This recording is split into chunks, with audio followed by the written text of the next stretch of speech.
Hey guys, I'm Tim. I'm Mike. I'm West. I'm Dan. And this is a board game rundown. And today we are going to review Ahau. Well, we're going to preview like an initial thoughts because there's a lot to this game. So multiple plays required. I mean, we're all still going to give it a number, but like full disclosure, we played one time. This was sent to us by Grand Gamers Guild for review, but they gave it to us, said, hey, do you want to take a look at it? And I said, yes. But also, before that, I even backed this on GameFound well before I even knew that we were going to be getting this copy. Oh, yeah, So you did. I had interest in this game before, Okay, hipster. I believe it's a Kickstarter, though, just for the record. And not GameFound? Not GameFound. I wasn't sure. Yeah. Couldn't remember. I'm 99% sure it's Kickstarter. Right on. Right on. So we were trying to debate a little bit off camera on what exactly this game is. Yeah. It's area control. Mm-hmm. There's a little bit of worker placement. Yeah. There's some action selection. Yeah, it has like tableau building, kind A of. little bit. Little bit, yeah. Little bit. Hand management? Yeah, your- yeah, Sure. Hand management. Yeah, that is an interesting aspect of this game. Resource management? Sure. Yeah. Yeah, I guess Resources. anytime you have resources anytime there's and resources you're in a game, spending yeah. it is resource management. But We can yes, we can just say it's a euro. it's Yeah. a euro. Yeah. It's definitely a euro. Ding. So we are competing to take over the Jaguar throne, and so we are doing so by seeding these different cities with like population and establishing might and all kinds of good things like that, and building up our own pyramids on our personal boards. So basically, what you're going to do is on your turn, you're going to take 2 cards from your hand. There's a number for each region. And one of those numbers is going to be where you want your person to go. The other number is the might. So that's the military strength you're committing to that action. Because if somebody else wants to go to the same place as you, you have to fight them off to be able to stay there. The rub, though, is that now those cards are spent basically until you go through the rest of your cards. So you do need to plan a little bit. Like, oh, well, maybe I'm not going to go to that area for a while because there are benefits to getting around and like surrounding a whole area and all kinds of stuff like that. So then once we have all placed our workers and we've resolved the who can be where, you're going to get to take a pyramid tile from the location where you place your ruler, and you will use those to summon a god. And there's a whole list of different gods. There's 5 different ones. So depending on if you have that god's tile built into your pyramid or you just discard it, and the color of the god can determine the value or the strength of your action and the type of action you're gonna take and like what you get to do with it. Then after you do that, you can either build, so you can spend resources to build into your own personal pyramid, or you can spend the resources noted at the top of the building tiles and you can add them underneath your pyramid. So you can do that, or you can produce. So you're going to deplete a production site where you placed your worker. So if I placed a worker here, I can take from an adjacent area. So I could take one of these 3. And then you get all of the resources for each worker you have adjacent to that site. So even if I was in a neighboring city and I was going to take the obsidian here, I would get 3 resources for that. So very important not to overlook that, because in later rounds that becomes very important. Mm-hmm. Other than that, you can trade goods in 2 for 1. There are there's so many things you can do in this game. It's insane. There's a lot to do. Yeah. Yes, and then basically these pyramid tiles will refresh. Everybody's going to go around and do their place a worker and summon a god if they want, and then build or produce. Once everybody's done that once, we all basically do the movement phase again, and we move our guys around again by doing the cards. Anytime we deplete a resource, we fill up the calendar track. When the calendar track gets all the way full, that ends, and it's a Katoon. I'm saying that wrong, I'm sure. You have a celebration to basically to celebrate the end of that era. You're going to do a whole round of scoring based on the temples on the side, because if you summon a god of that temple, you do get to place your little worker, your little marker What those look like on there. Yeah. That's a 3D one. They're all 3D, and you they could turn change it on each its side, game. I guess, so it looks a little better, maybe. Like that. Bing. Yeah, that's what they look. They're pretty cool. And the nice thing is they do fit it. Once you put them together, they fit in the box. So you don't have to like tear them down every time. Yay. That's cool. But yeah, so you'll go through 3 rounds of that unless somebody has built their complete pyramid or used all of their workers. One of those things is going to happen first. I feel like we were really close. On all these. By the end of the game, one of those things was going to happen. Yep. That's a very rough overview on how this game is played. There's a lot more here. There's a lot of nuance and synergy and strategy. But let's get into our thoughts about it. Wes, you're our guest today. I'm going to throw to you. Just give us your thoughts and what you thought of Ahau. It's a very typical Euro-style game where there's just a lot going on. There's a lot of decisions to make, and each of those decisions is incredibly strategic. The things that you're choosing to do will have massive ramifications over everything else that you do. If you build these guys out in a specific order, you get extra points based on where you've placed them and all those different kinds of things. In mine, I didn't even get to finish my temple because someone raced to the end in a different way. Damn. Man, these strategic buildings on the bottom too, we only scratch the surface of what's possible in this game, which I think is great. I mean, I think that's an opportunity for you to get deeper into a game in the future, because all these buildings make everything so different, and the times that you're playing, the cities will be different, your choices will be different. So I think there's a lot of replayability here in this Euro game, which I wasn't expecting to see. Sure. Mike, you struggled a little bit with wrapping your head around some of the mechanics of this. What do you think? Yeah, there's a lot to digest here for sure. It's some different player aids could have helped. Like they're pretty good about breaking down the god powers and kind of what you do on your turn. There's a lot of iconography that is kind of hidden in that book. I wish it would have been more easier to find. But yeah, there's a lot of different strategies that you can try out here. Like there were synergies I didn't get to experience that will definitely help with, like you said, that replayability that you talked about. But I kind of like the way that things interact with each other, and I really like how we're planning how we're going to where we're going, and then that second card is going to displace somebody if I played one higher than someone else. So I think it's a really interesting and unique game that has a lot to offer, but it's going to take at least a play to wrap my head around the strategies that I can go after here. Yeah, there's a lot baked into this. Dan, what do you think? Yeah, I mean, you guys are hitting a lot of it, right? My biggest positive, I think I'd say, because you guys might know that I just like this a lot, is I like games that feels like there's a bunch of really cool mini games you're doing that are just kind of impacting each other. You know, like you're doing, this is like its own little thing, like building your tower and covering it up in certain ways to get certain rewards and to color match and stuff like that. Like you're doing this little like spatial puzzle thing over here, and then obviously you have the putting the workers on the gods to go on that, which almost feels like its own thing that you're kind of like doing on its side, but they all like intertwine in a really interesting way and like compact on top of each other. And I think synergy is a great word to use that Mike used. Like there's a lot of working on these different games and seeing how you can make them like synergize together, and then finding cards that can help. We were talking about while we were playing that I kind of lucked out, and you see these two cards here.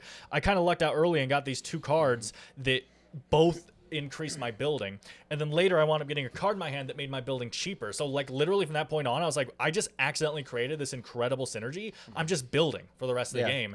And it worked. Like I wound up not winning, but it felt like a competitive game, you know, with people doing a lot of different strategies, and seeing how that all plays out. There's a lot of cool stuff here that we haven't covered. Like you get buildings for free if you surround an area with your workers, almost like you control that area kind of thing, right? But a lot of really cool things. The game feels a bit like clunky as I'm playing through it, just like only because there's so much going on. There's so many strategies and mini games going on that it's like, wait, I forgot to take that, which then gave me this. Like and which is why Mike is saying multiple plays is going to drastically increase that, and the replayability is going to make that possible to be able to play that multiple times and still have a fun time. But there's just so much going on. You're going to make mistakes your first time playing, probably. You're going to miss things. It's fine. Just enjoy the mini games, and I think you're going to have fun playing this game. I do. Yeah, I really agree with everything you guys were saying. There is a bit of fiddliness to this, which is fine. I mean, some people hate that. So it doesn't bother me if I'm enjoying the game. And when I'm enjoying the game, who cares? Like I'm willing to do what I got to do to have the experience. And yes, this, even when my strategies were not working, I was still having fun trying to pull off little combos still, and just to try to see what else I could do, to kind of gin up some more points, And again, replayability, because the cities and where they're located is randomized every time. The pyramid tiles change, every round. The goods, the resource goods. tiles, the ones that get used all basically get shuffled up, and the board gets reseeded with the used ones. So the ones that were unused still stay in the same locations.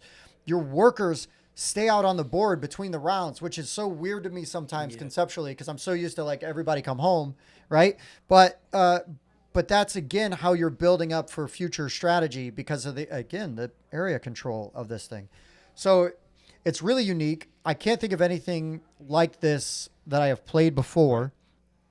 The theme is very neat. There's even a book that explains like the history included in this, which I really appreciate. I think that's very cool because we can all get better about learning about other cultures, right? And this gives you that opportunity. The way that the temples scored, we barely even touched on the temples, but when you summon a god, you put a marker on one of the temples. The way that those score are also randomized. There's these little tiles that slide in and out of the top of that. So again, every time you play the game, you're going to have a different combination of things, happening. So yes, this game will take you a couple of plays to really, really understand and see the matrix in it, right? And understand the code. But it rewards multiple plays because of all of the variability in the setup and everything. I mean, I love the buildings. I wanted to see more of them. When Wes said we barely scratched the surface, I'm like, no joke. I kept trying to see if there was, it's like, I wish I had set myself up better to get more of the buildings early. Again, first game, who cares? It happens. Mm-hmm. But it is very possible, like after seeing the strategies and everybody play, it's like, well, it's not like the economy's so tight. I just was not good at it, and making it happen the way to make it so that I could get a bunch of buildings. And then Dan kind of caught lightning in a bottle with his setup between the roll card that he had and then the two buildings that you did get. I love building buildings in games like this and giving you extra, because they give you extra abilities and it's just really cool. And I don't feel like this is a game that's solvable either. There's some games you can play that are like Euros, and it's like, well, this is always the best turn. Like your first action should always be this, and your second action should always be that. I just kind of get bummed out when games are like that, because it's like, well, They like force you into a box. yeah, it's just not fun. And I don't feel like one play, but I feel like with the way that everything gets moved around and that the variable tiles that are going to come out and everything, I just don't feel like that's going to be a thing. I feel like that there's just a lot here. That's basically what I've got. Are we going to give it a number? We're going to give it a number. Hey guys, I'm Spencer from the Board Game Rundown. I wanted you to know that we have started a Patreon. Right now, it's $5 to join. It's going to help us a lot. We want to give you more content like this, and if you want more content like this, help us out. Like I said, it's $5 right now. It may start going up if we get a lot of people, so get in early. Dan, how do we do that? Hey guys, we're going to give the game a rating from 1 to 10. We're just going to give our individual opinions on that, and then we're going to average it all together for stuff like Board Game Geek and stuff, the places that like one score. So Board Game Rundown will have its own score. Sweet. Well, we'll just go in order. So, Wes. Wait, I'm first? Sure. Didn't we start with you on thoughts? He doesn't treat No, guests I very well. think we did. Just so Yeah. you know. Okay. So, Well, I can throw all it at Mike. Hold on, I got it. Just give me a second, because normally I do 1 through 5, so it's just a Yeah. little bit different for me. Multiply I it think, times 2. yeah, but that's I know. So that would be like a 7.5. Can we do 0.5? Yeah, Yeah, absolutely. Okay, so I think this is 7.5 off the first play. I really enjoyed it. I thought it was unique. I love the god powers and things like that. It is a very, in my opinion, there's a lot going on Euro, so I think that because of the complexity, that usually drops it down a little bit for me on the first play, because there's just a lot going on. It can increase significantly after that, because there's a potential for me understanding it better and there being a lot more strategy involved too. Mike. Yeah, so obviously, again, I was interested in enough in this game to back it, and I was excited that it showed up. I do have a little mini expansion that I'll get to try at some point. Ooh. I'm giving this an 8. I think this is a really solid Euro game. I think I may have scored it higher if it wasn't a little clunky to learn. It is clunky to learn. And I think there's some things that could have been done with aids to help with that. But I like the ideas here. I like the way that I feel like each god could be like its own strategy, that I could go all the way in each game and then play again and go at it completely differently. So I do feel like there is a ton of replayability here. I like the concepts. I like putting guys out and then having to fight over the space. So the fact that there's some player interaction here in a Euro that has a lot going on, I think it makes it unique and a very solid option. So 8 for me. Dan. I'm right around there. I'm gonna fall on a 7.5 for now. I think again, just quick sum up is I think that this game has a lot of really fun mini games intertwining and then lending themselves to the main game of the area control and kind of compacting on top of each other and just making a really interesting experience. I think it's really fun. It's bogged down slightly by how complicated it is to like really understand everything that's going on. There's just it's very heavy, I guess, right? Like feeling. And yes, like an extra player aid and like little stuff like that just kind of hurts my feelings for a game overall. But I had a lot of fun with it. I'm going to fall on a 7.5 for now, and I can't wait to see what changes after more plays and seeing more strategies come out. Yeah. Yeah, I feel like 7.5 is my score as well, and I think that's my floor. I don't think playing this more is going to make me like this game less, but it could make me like it more as I understand the iconography a little bit better, because that was a thing too.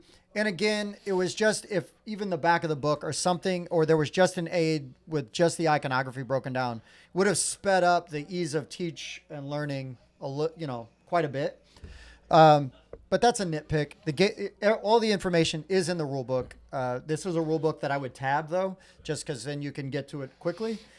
Again, not necessarily a knock. My brother-in-law tabs almost every rule book. Like it doesn't matter how easy or how well he knows the game, but it makes for quick reference. But all of those things I do appreciate, and they do usually increase my positivity, and experience with the game. So where are we at with the average? Well, if you add up all of our scores together, you're going to get 7.6. Oh, all right. Nice. Not bad. Not bad. I mean, pretty good for our first impressions of a game that is this Heavy. This is an experience, Yeah. like this was a learning experience and an interesting one. And so that's a pretty hot, because you can really get bogged down in games like this of like, oh, I'm frustrated, like that can really happen in games like this, and that can hurt your feelings towards it. That's totally understandable. So for this to lay on that high of a score after that, good job. Yeah. Yeah. Because I've definitely played some games that I'm like, this is really well designed, but I was miserable playing Exactly. it. And this was definitely not that. Definitely not that. I bet there's probably some fan-created player aids at this point. They Oh, probably sure. have some of those extra things that we're really looking for. So I Yeah, bet yeah, they're yeah. out there Definitely somewhere. hit up the Board Game Geek forum and under this game. There for sure. is a solo mode, but I have not looked at it, and but it does play 1 to 5 players. I don't think we said that at the beginning, so too little, too late. But yes, there is a solo mode. If we get around to that, I mean, this is one I think to really learn it and appreciate it more. I would want to play with other people. Yeah, not us.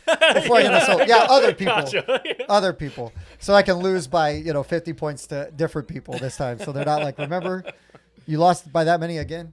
No, it's all good. I'm really glad. Thank you to Grand Gamers Guild for sending us this game and giving us the opportunity to look at it. Other than that, if you found this video useful, please consider subscribing, give us a thumbs up, leave a comment if you played this game, if you thought about this game, let us know. Tell us what you think. Ask us questions. We can answer them wrongly in the comments. And also, if you do want to support the show in more than that, we do have a Patreon, which if you have the means and can do so responsibly, please consider. But otherwise, just that thumbs up or the sub is huge for us, and we really appreciate it. Anything else, guys? No. All right. For the Board Game Rundown, I've been Tim. Mike.